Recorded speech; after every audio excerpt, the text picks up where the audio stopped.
What's up mga kabsat? It's me DK Derry Kabsat, ang lakotsero kabsat ng mga Ilocano Simon na hindi malulokong ngunit bolero. So eto na nga mga kabsat, eto na. Ayan no, nandito ako sa shuttle bus namin at ako'y nakalakwatsa na naman. So papunta kami ng city. Galing kami sa may port. Nandito pala kami sa Poland. So naalala ko 'tong lugar na 'to nung last contract ko, na nakapunta na pala ako dito nung pagliko nung bus na sinasakyan ko. So medyo malayo-layo pa diyan, pero makikita mo naman kasi napakaganda ng lugar. At nung time kasi na pumunta kami diyan is summer at mainit. So ngayon nung nandito na ako ngayon ulit, ano ba talaga? Yan, nung nandiyan ako ngayon, bahala kayo diyan umintindi.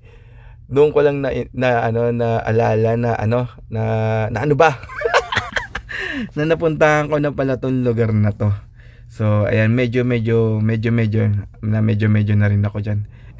Medyo malayo pa ng konti mga kapatid.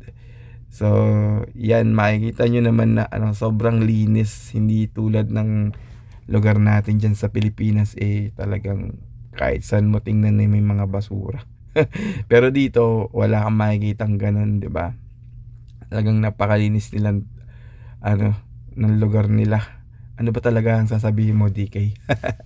Siya nga pala, sa mga hindi po nakakaintindi, ang kabsat as salitang Ilocano na ang ibig sabihin ay kapatid. Ayun. Ako po yung Ilocanong hindi gaano marunong mag-Ilocano. 'Di ba? Pero tagang dugong Ilocano kami. Ayan. Diyan na yan, yung pagliko ng bus na yan, diyan ko naalala kasi meron ako natandaan diyan na na mga rides ng mga pambata. 'Yon. So nung nakita ko siya, sabi ko, nakapunta na ako dito sa lugar na 'to. Ayan, yan makikita niyo na yan diyan sa pagliko pa ng isa.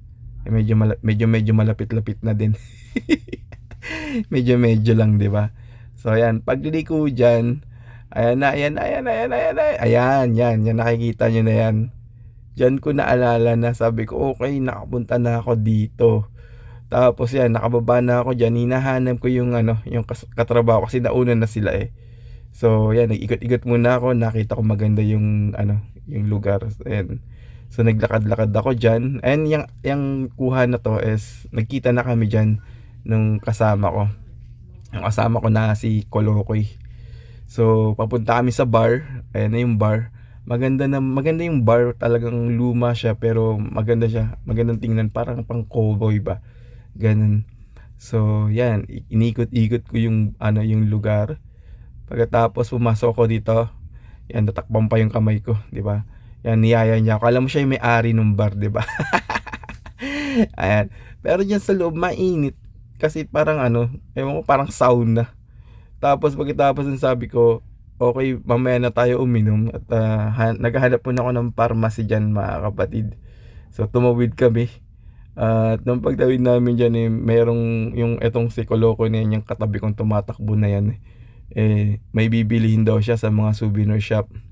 So yung plaka ng lugar kasi usually sa mga seaman naman talagang kung hindi rep magnet yung hinahanap nila mga basta pang souvenir na nanggaling sila ganun. Tingnan mo, may tao dun sa CR namin at may nagpa-flash, naririnig niyo ba? Sana hindi narinig, 'di ba? Bahala na kayong umintindi diyan. So ayan, naglakad-lakad kami.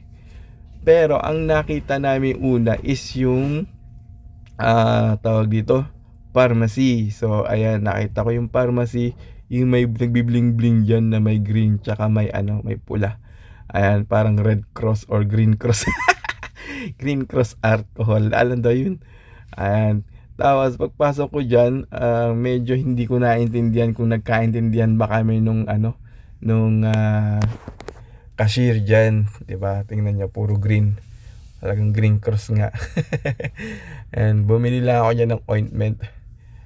Ayan, inikot-ikot namin. Pagkatapos namin bumili, naglakad ulit kami. So nag-decide nga kami na bumalik na ulit dun sa sa pupuntahan naming inuman. Etong dalawang to nagmamadaling maglakad. kasi nga ihing-ihi na sila.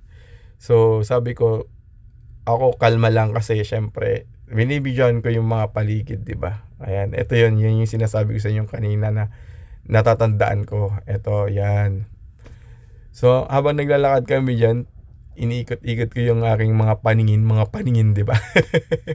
Kaso nga lang natawa ako dito sa ano, sa lugar na 'to, kasi talagang liblib siya. As etong si Kolokoy na 'yan, sinusundan ko, akala ko papunta na kami ng ano diyan, ng bar. Sabi ko, ba't parang ano, liblib na 'to? Nagulat ako, nagdidilig ng mga halaman. Hoy, ano ginagawa mo diyan?